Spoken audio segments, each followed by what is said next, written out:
suite, j'ai le plaisir de recevoir une femme dont les enseignements accompagnent depuis de nombreuses années des personnes sur le chemin de la connaissance de soi et de la guérison intérieure.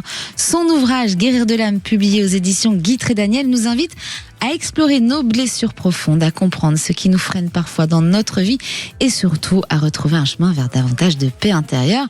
Bien oui, parce que nous sommes nombreux à porter des souffrances invisibles, des peurs, des schémas répétitifs ou des émotions qui semblent nous dépasser. Bonjour Marie-Lise Labonté et merci d'être avec nous aujourd'hui sur Sud Radio. Bonjour Marie, merci de votre invitation. Avec plaisir. Marie-Lise, qu'entendez-vous exactement par guérir l'âme ? C'est que souvent, on prend beaucoup de temps à s'occuper de guérir des aspects de notre personnalité qu'on trouve difficiles ou qui nous donnent vraiment des moments dans notre vie répétitifs et nous oublions l'âme complètement. C'est vrai. Et nous oublions que nous avons une âme et cette âme, souvent on pense que l'âme elle est parfaite, mais c'est faux.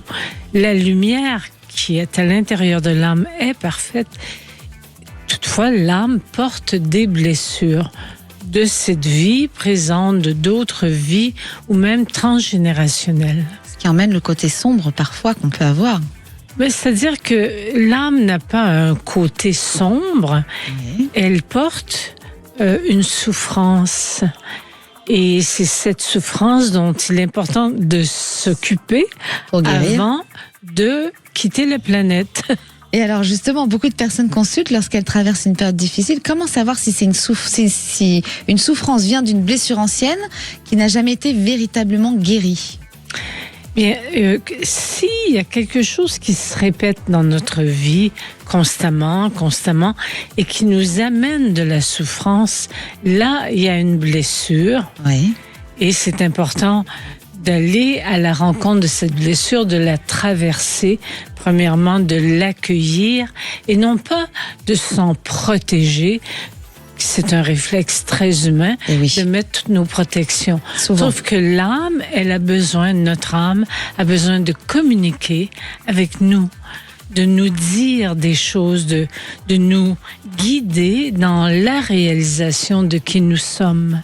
Et vous expliquez que certaines blessures peuvent nous accompagner pendant des années. Pourquoi est-il parfois si difficile de s'en libérer ? Eh bien, quelquefois, nous sommes très attachés aux blessures et ce n'est pas conscient. C'est vrai. Puis à un moment donné, en grandissant en âge, nous prenons conscience que il y a quelque chose à nouveau qui se répète et peut-être qu'on pensait l'avoir libéré, mais non. Et non. Parce qu'il y a une forme d'identité. Je suis habituée d'être une victime en amour, je suis habituée d'être une victime financière, etc., etc.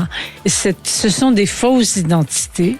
Et ça, c'est important de les nettoyer. De les nettoyer. Et pensez-vous que notre corps peut devenir le messager de ce que notre âme tente de nous dire ?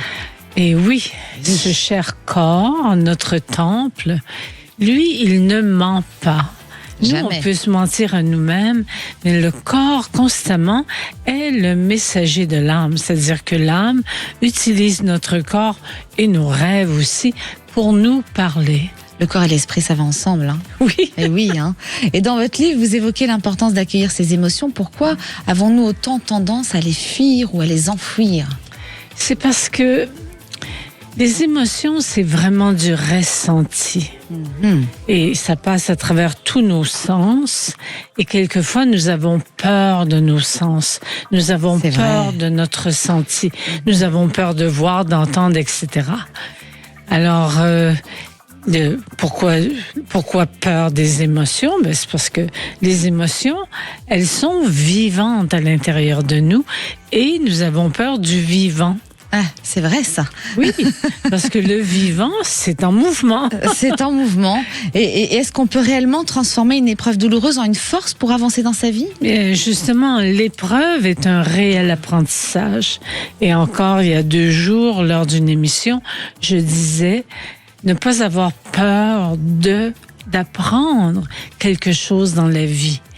C'est peur. D'oser, d'avoir cette humilité, de dire, j'ai quelque chose à apprendre. Et c'est magnifique. C'est vrai que les humains, on veut pas apprendre. Bien souvent, on est dans un ego. On nourrit cet ego en disant mais non, je sais déjà, j'ai rien à apprendre, j'ai pas besoin. Et finalement, on a toujours à apprendre chaque jour. Mais jusqu'au bout de notre vie, on a à apprendre. Hein. Oui, mais c'est ça qui est merveilleux. Parce que la vie est mouvement. Et oui. Et vous accompagnez des personnes depuis de nombreuses années. Y a-t-il une prise de conscience qui revient souvent chez celles qui commencent leur processus de guérison?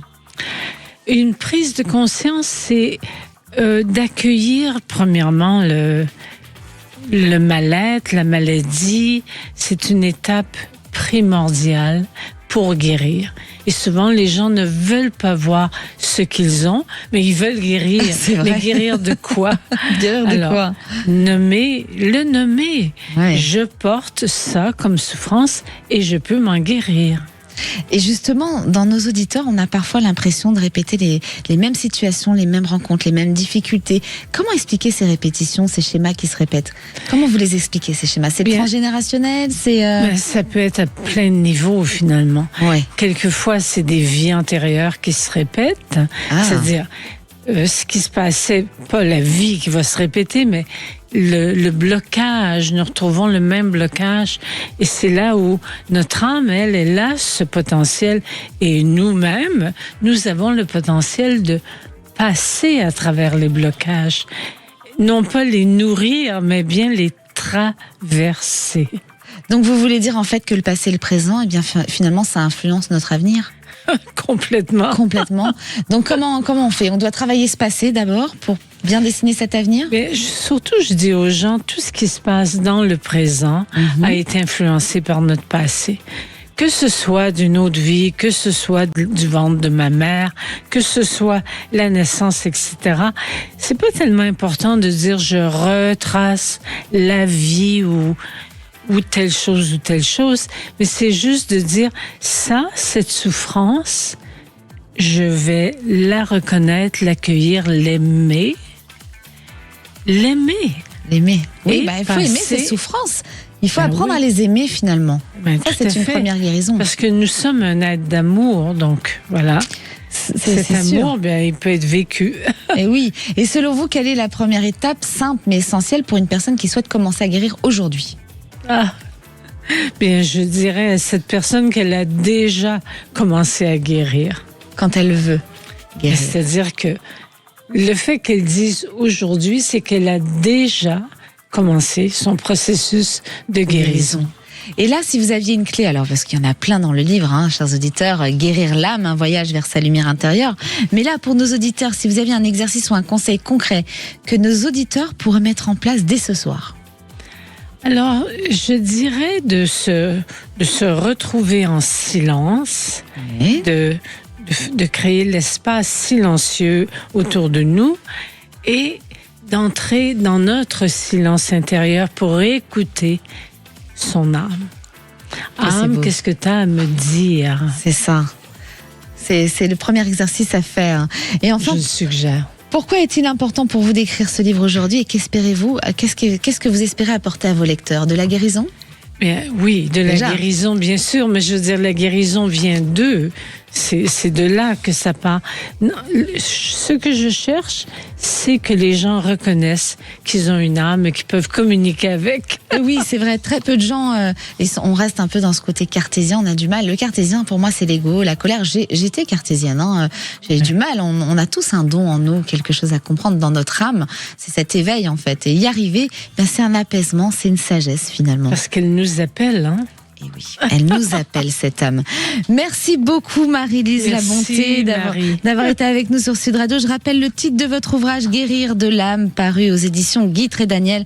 Un livre profondément inspirant qui invite chacun à mieux se comprendre, à se réconcilier avec son histoire et avancer plus librement sur son chemin de vie. Merci, chers auditeurs, d'avoir été avec nous.